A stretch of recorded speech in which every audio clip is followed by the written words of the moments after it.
Ал эми момундун ибадат кылып намаз окуп жүргөн момундун Аллах көрүп турат мени деген акыбалга келиши ошол адамдын оорудан айыкканы болот. Bir ibadat var, adat var. Al adat bolup kalgan. Namaz okuş gerek. Allahu Ekber tur namaz okudu. Şap şap ketip kaldı. Bir ibadat var. Men Allah görüp turat. Allah ugup turat meni. Men Rabbim aldına geldim. Gerek bolsa daarат алып атканда шашпай бар өзүн тыкандык менен пайгамбарыбыз айтты. Кургак калган согончоктор тозокто деди. Значит, субханалла мен бир жерим кургак калбаш керек деп. Ушундай карап этияттык менен алуу бул такыбачылык. Демек ким ушул деңгээлге жетсе, ал айыкты. Нифактан кутулду ал. Бул абид болболду, салих болуп калдырса. Чоң нерсе экен. Абид бар, зикирин кылат, кетип баратат. Баягы мен бир хикаяны айтып берейин силерге. Кашкарда, бул Кашкарда. Илгери бир чоң бир олия бар экен. Бирок ал жинди экен да. Адамдар аны жин деп коюшкан экен. Анан bir gün cuma namazda imam cuma namazda kutba okup turгандан кийин Allahu Akbar degende баягы жинди өш деп кыйкырып баштаптыр. Өшөй десе баягы эл намаз бузулду да. Имам артта карайт, эмне болду? Рызыч салып жүрөт деп өшөлөштү. Анан болду кайра намаз кайра Allahu Akbar dedi. Кайра кырды. Өш дейт экен. Ана акырын эл бар тажабай болду да мешіттен чык десе, ой мен не күлөдүм деп коет. Мен болгон деп имамдын башындагы торпоктайды бардым деген да. Көрсө имам Аллаху Акбар деген үйүндө торпок менен унутуп калыптыр да. Эми ал эмне болду? Намаз окуп атканда торпоктон намаз окуп аткан. Элдин жамааттын намазы ошо торпоктон. Эми такыбачылык да адамдын ахли кашфели да. Эми караңыз нерсе. Ошол торпокту мээңен айдап ибадат кыла алсаң, демек сен субханалла Алланын эң корккон пенделеринен ибадат айыккан болуп эсептелет экенбиз да. Ошону бизде тасаввуф деп коет да. Өзүн өзү пайгамбар айткан, я хай я кайюм бирахматика астаид аслих ли ша'n куллаху ва ла такилни иля нафси тарфат айн. О түбөлүктүү түрү дейт. Мен сенден сурам, мени бир да көз ирмемчелик өзүм нафсиме табыштап берип койбо дейт. Ушул даражага жетиш керек экен да. А оорунун баардыгы тең. Ошондой эле бул Куран дагы бир нерсеге шифа. Бул адамдын жашоосунда болуп аткан бадани ва рухани дейс, денедеги ва жан дүйнөдөгү оорунун шифасы экен. Эми ал кимден Курандан шифа таппай койдум десе, анда субханал башка нерседен шифа таппайт дейт. Көрдүкпү? Демек, ушул якын мен мындан шифа табамын. Мен Курандан такыр болбогондо хидаят табамын десе, бул адам машалла оорунан айыккан болуп эсептелет экен. Түшүндүрө алдыңбы? Машалла. Түшүнүп калдыңыздарбы? Эмнени түшүндүңөр гана? Болду, ошол. Эртең сурайм. Телефонду өчүрүп кой. Демек, мусулмандын үй бүлөгө камкордук кылуу туурасында. Фақих Абулайс Самарканди рахимулла өзүнүн устаздарынан санады менен келип бир пайгамбардын жанында отурган окуяны айтат. Бул китепте негизи бул эме которулган нерсе, бул экинчи томунда экен, мен көчө жуманда окуп бергем. Мунун арабчасында башкача эме кылды керек, бирок бул жерде санады жазбаптыр да. Акырында Абу Айып Аль-Ансариден келет. Мындай айтканда, сепочка ошо бар, пайгамбар мен ушунун жанында отурган элем дейт. Абу Айып Аль-Ансари айтат экен, отурушканда пайгамбар саллаллаху алейхи вассалам бир үйдө отурушкан эле, ошол мезгилде бир киши көрүндү. Баягы адамдар ошол жигиттин мындай жүгүттүк кубатынын красавчик экен да, мындай айткандачы. Мындай бүт келишкен экен. Анан дешти. Эгерде ушул жигит ушу күч кубатын ушунун Алла жолун иштетсе деп турганда пайгамбардын сөзүн угуп, силер бир гана согуш менен казатты Алла жолунда иштеп түшүнөсүңөрбү деди. Мисалы Алла жолунда мындай даватта жүрөсүң, мекенди коргоп атасың, мисалы дейли.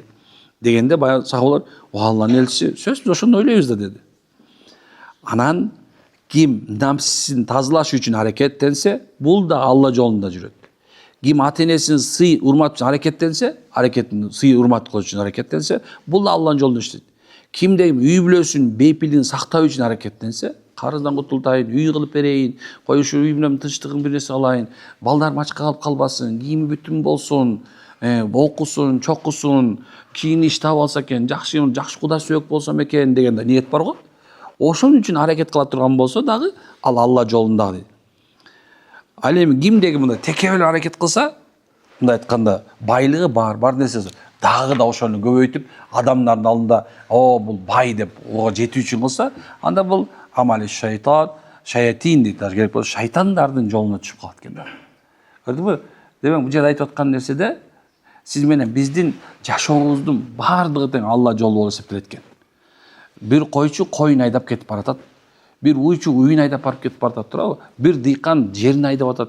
Үйүңөн таксиңди, машинеңди жылытып, эртең менен эрте саатка биринчи адамдарга ошо таксовать этейин деп Яндекс таксини мындай тың десе сага келди, учкан баратасың. Сен дагы субханалла Алла жолуна бараткан катарындасың. Эмне үчүн чыгып атасың? Сени ким тургузду? Мисал алсачы.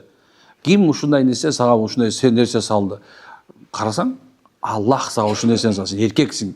Сен үйдүн ээсисиң, сен үй бүлөңдү багышың керек, сен ошол жерди көтөрүшүң керек. Сенин милдетиң, туурабы?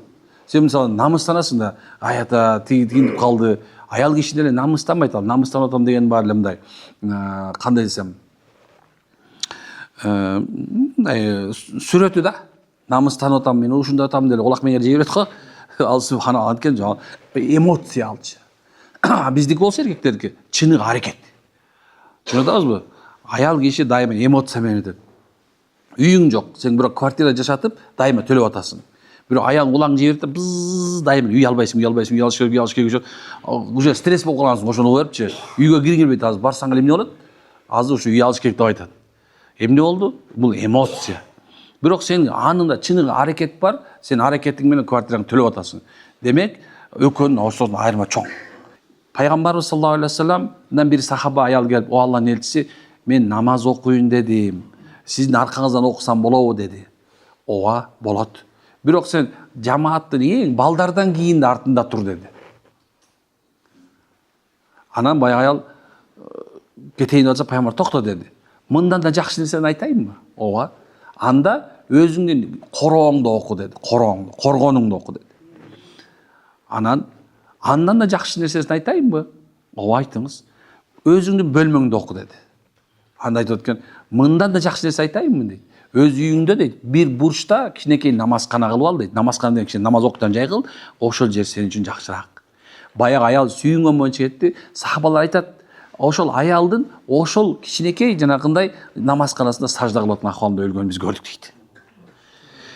Бул эмнени түшүндүрөт десек, аял кишинин ушунча деңгээлде коомдун ичинде жүрүшү, ал аялдар эркектер менен жүрүшү аялга тескерисинче мотивация бербейт экен. Тескерисинче аял кишиге оорчулук келет экен. Канча көз, канча каалоо, мен айта берем дайымачы. Аял кишини 4 эле киши негизи субханалла мындай жакшы көз менен карайт. Калган 100дөн 99,9% только бир нерсе үчүн карайт да. Түшүнүп атабызбы? Демек, эркек кишинин өз үй бүлөсүн багуу үчүн жүрүшү эмне экен? Бул Алла жолунда жүргөндөй экен. Аллах керек болсо экиге бөлүп атат экен. Бир жамаат оокаттарын кылсын дейт, үй бүлөсүн багыш үчүн. Бир жамаат Алла жолунда болсун дейт. Бул эгерде ушундай боло турган болсочу, үммөт дайыма өнүгөт. Мына сиз менен биз эгерде мынакей үйүңөр ким мен бошмун, мына бир нече убакыт бошмун десе, мына Алла жолуна чыга турган болсо, машалла, бир жамаат бош болбогон жамаат оокатын кыла берип турган болсо, машалла ошол эл өнүгөт сөзсүз. Унутпагыла. Же болбосо караңыз мынакей, эгерде сен ушул диниңди, ахиретиңди оңдойм дей турган болсоң, бул жерде биринчи шарт коюлган шарт, бул субханалла сен эмнеңди ыйманыңды оңдошуң керек. Азыркы мезгилде мага келген суроолордун көпчүлүктөрү менин күйөөм мага кылган нерсесин доомат кылат деп келет. Мага ушундай нерсе алып берет, доомат кылат. Мага үйгө тамак алып келет, доомат кылат. Мага машина берип доомат кылат. мен үйіме жөнөтөт дейт төркүнмө. Анан келгенден кийин баягы акчаны доомат кылат дейт. Доомат.